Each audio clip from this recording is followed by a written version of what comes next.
we've had a way of dealing with traumatic crisis,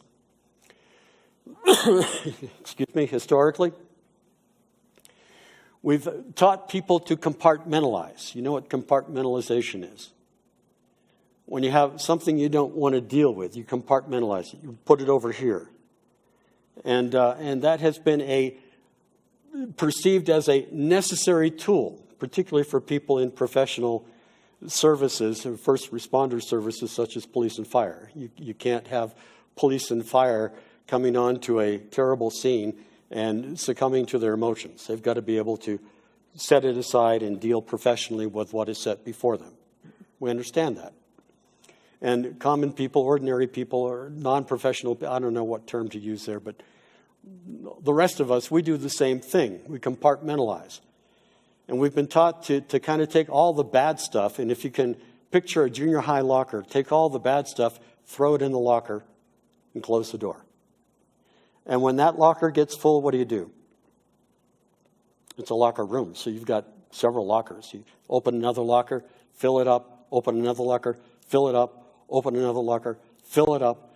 But as you go through life, and as you have repeated exposures to all these bad things that you are suppressing, those lockers can only hold so much, right? If you overload the lockers, then they start pushing out the locker, and it's going to come through, it's going to break out in an undesirable way later on in life. And that, in one sense, is PTSD. What we're trying to teach the emergency services profession today is integration. Think of it this way. You are who you are as a product of all the various influences that feed into your life. There certainly is the teaching of your parents, the teaching of your school, the education that you gain for your career, all of those educative qualities. There's also all the experiences that you have. James talks about trials and tribulations and says, rejoice. Why? Because what do they produce? Perseverance. And perseverance leads to maturity. So all of those bad experiences in your life also contribute to making you who you are. They make you more compassionate, perhaps. Make you more understanding of other people. Enable you to help other people by comforting them with the comfort that you yourself have received. And so what we want to try to get people to do is not compartmentalize, not suppress, not put it over here and never bring it out to look at it, but work through it. We process these events primarily by talking them through. And so talking becomes a very important thing. And in critical incident stress management, talking is most represented in the formal critical incident stress debriefing. I want to tell you how it works, but this is not going to equip you to do it, all right? But I want you to be exposed to it. A critical incident stress debriefing is a group meeting or discussion designed to reduce stress and enhance recovery from stress. It's based upon, and I think this is very important, it's based upon principles of crisis intervention and education, not psychotherapy per se. This is not a philosophy of counseling. This is a tool in the toolbox to be used with good judgment. Critical incident stress debriefing accelerates the rate of normal recovery. By processing it, you're moving forward more quickly. In normal people who are having normal reactions to abnormal, horrible, terrible, horrific crisis events. Critical incident stress debriefing is intended to prevent or to mitigate, to reduce the effects or the development of future problems such as PTSD. And there are 7 phases in a formal critical incident stress debriefing. Phase 1 is the introduction. And in the introduction phase, you just want to set the stage. It's a crucial stage, but you set the stage for all that follows. If the introduction goes poorly, it's likely that the rest of the debriefing will be difficult. A critical incident stress debriefing is not one-on-one, it's a team effort. And you need to point out the team members. There's a leader, a co-leader, a doorkeeper, and peers, and introduce the team leader. You want to go on to explain the purpose of the meeting.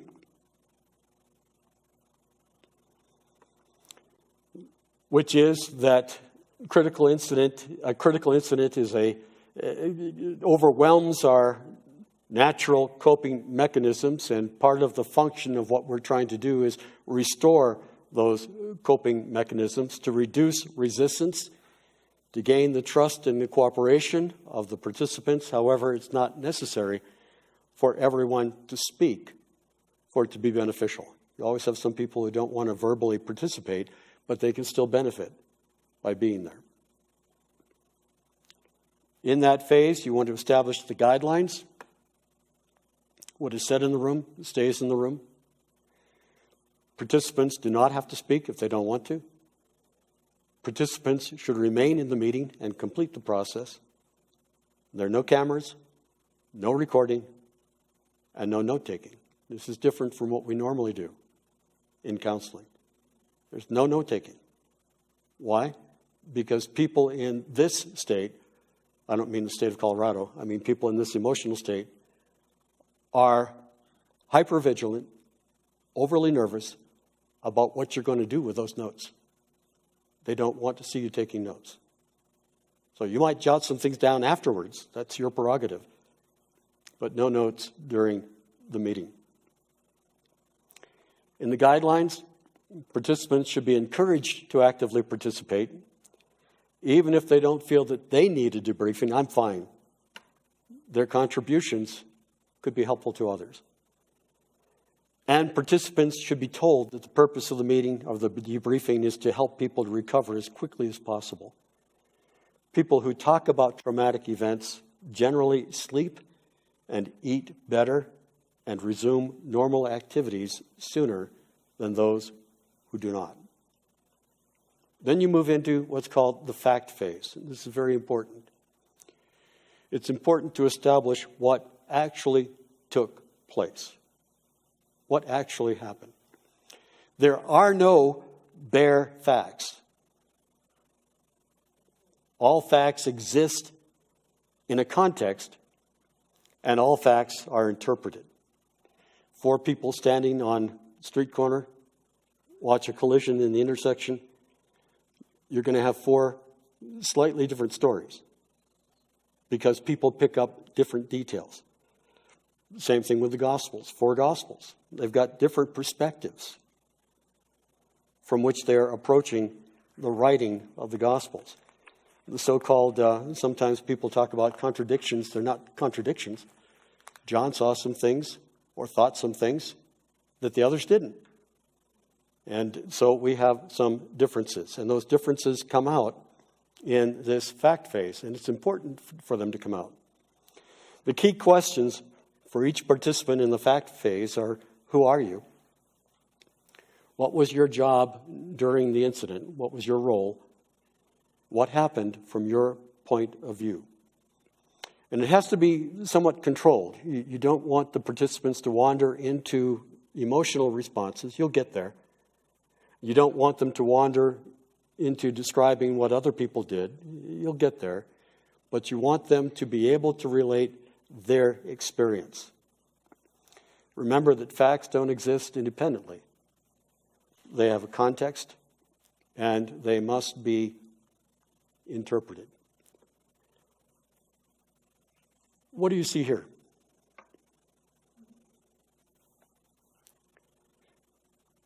You see a patrol car. Where is the patrol car? Can you tell? Somehow he's driven into concrete. Newly poured concrete. What do they have to do? have to get it out of the concrete. Because what will happen if they don't? The concrete hardens. Okay? We talk about in critical incident stress management, we talk about a 72-hour window. Because in that 72 hours, somebody's interpretation of the facts of the event they just went through can be corrected, can be changed. They're malleable, like the wet concrete. But over a period of about 72 hours, it's not a magic number, but over a period of about 72 hours, if there is nothing done, if there is nobody talking about the event and the facts of the event, then the people's interpretation of the facts of the event become absolute truth. This is what happened. I'm certain of it. Let me give you an example of what's involved in this kind of thing. Recently, we all watched on TV, read in our news feeds and so forth, the Las Vegas shooting. All these people attending a concert, all these people being shot down. When they interviewed them, what was the fact that people reported they heard? They all said they heard bang, bang, bang, bang, bang, bang.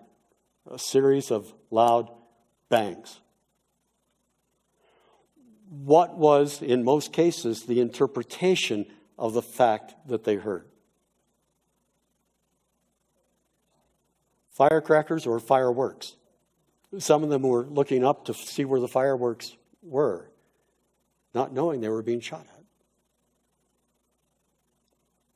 Now, there's the fact, bang, bang, bang, bang. There's the interpretation of the fact, fireworks. How do you think many of them are likely to interpret the next bang, bang, bang, bang, bang that they hear? It may be fireworks, but a good percentage of these people are going to think it's gunshots.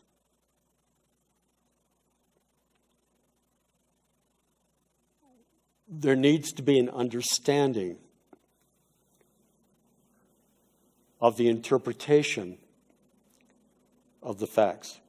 Greg Gifford, who is the assistant professor of counseling, biblical counseling at the Masters University, says that PTSD is an interpretive disorder that has God-given solutions. What we're trying to correct is the interpretation, the understanding of the facts that took place.